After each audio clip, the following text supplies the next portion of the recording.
Hey, welcome back to the game, everybody. This is Robert from Black Belt Gaming. Still trying to teach myself Mage Wars here, and I'm heading into round number 5 of this Apprentice Mode skirmish between the Priestess and the Warlock.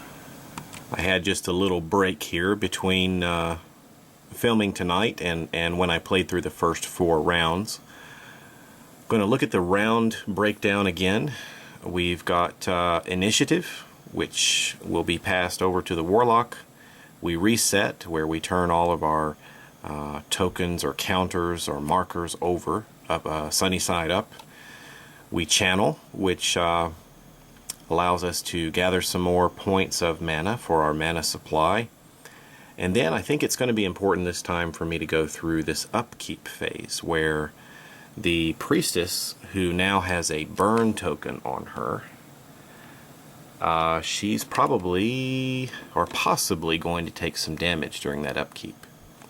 And then we go into the planning, where we choose our 2 cards for the turn or for the round, and then we start heading into the action phases: quick cast, actions, and then final quick cast. So let's get it started. Well, because the Priestess was suffering burn, let's see what we need to do. We have to roll 1 die, and if it just comes up as a blank, then this gets tossed, and it is. So really not much effect there. This burn token is removed. No additional damage to the Priestess during the upkeep. Okay, each of our mages here has the exact same supply of mana, 12 and 12. But there's one critical difference in their conditions right now, and that is that the Priestess has suffered 4 points of damage, and the Warlock is still at full health, so he's sitting pretty at 12. So remember, when I started this game, I not only am playing in Apprentice Mode, but I halved the life value from 24 to 12, just to move things along. And here we go, quick cast phase number 1. I think it is safe to say at this point that both the mages, due to the spell cards that I selected for each, are going to skip their first quick cast opportunities. So the Warlock is going to have the first turn. We're going to turn over his main action marker here and go with a big spell, and it's got a range here of 0 to 1, so he can cast this 1 zone away. It's a full action. It will cost 11 points of mana to cast, so that will take him down to 1, and this is a big one. So it is a ranged attack. It attacks the entire zone, and I have to look up what that one is, but it's 5 dice. We're going to roll the effect die here to see if there are any additional burns, and it says that it is unavoidable. I'm interested to see now. You know, the Priestess has these deflection bracers, and she gains this defense. Does the unavoidable, you know, kind of ignore this? Let me take a look in the rule book and see. Alright, learning some interesting things here. First of all, this unavoidable, very simple and straightforward in the rule book, that anything like this, anything that's a defense with a golden shield there, is just ignored. So this doesn't work. But remember that the Priestess here had an enchantment. She put an enchantment on herself earlier to prepare for basically defense against the werewolf attack, and it's called block. And this red here, it means it's a mandatory reveal. She's supposed to reveal it when she is attacked, and this is basically a ranged attack, so she's got to pay this. She needs to pay the 2 mana for this, so going down from 12 to 10 for the Priestess. So this has been triggered, and then it'll read through here and tell you how you can use block to avoid an attack. However, it says if the attack is unavoidable, which Firestorm is, destroy block without effect. So this just goes in the trash. It's an enchantment that was activated but is worthless in this situation. So let's get on with the die rolling for the attack. We're going to be rolling 5 dice and an effect die. Alright, 5 dice and an effect die. And I believe this is going to affect everybody in the zone. So it's going to attack both the Priestess and the Royal Archer. And it looks like we got some good stuff on the roll. 7 on the effect die indicates the use of a burn token. So I believe both of these opponents will have to take on the burn token. But how much damage was done? 3, 4, 5, 6 damage total. And 3 of that is critical damage. So let's see what happens to the Archer. The Archer is affected by this. The armor will absorb 1 of these. So 1, 2, 3, 4, 5. 5 points of damage here on the Archer, and a burn token will be added to this card. So there we go. We'll fix that. Remember that the Priestess's armor was destroyed. It exploded thanks to an attack from the Warlock. So no armor for her. She's going to take 1, 2, 3, 4, 5, 6, all 6 points of damage, and take another burn token. So what's that going to do for her health-wise? She's at 4. She took another 6. That's going to put her up to 10. 10 points of damage. She's only got 2 life left. So let's put the burn token on her character card there as well. So great attack from the Warlock. Well, one of the creatures from the Priestess's team can take an action.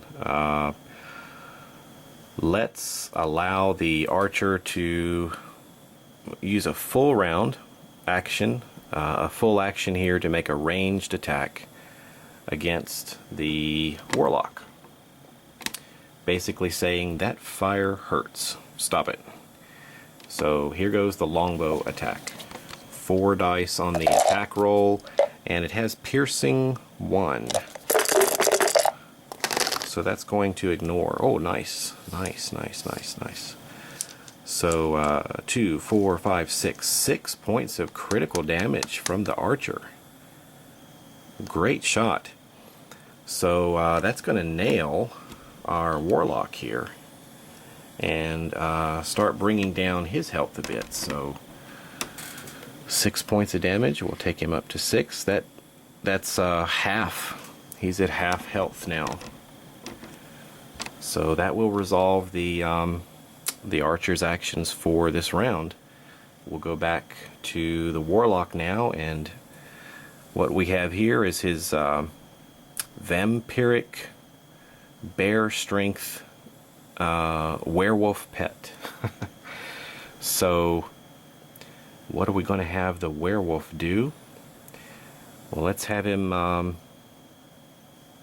well, he might be able to take out the Priestess. Let's have him move in and then make an attack. So let me pick up the card here. We can't do the double strike because that's a full action, but we just moved 1 zone.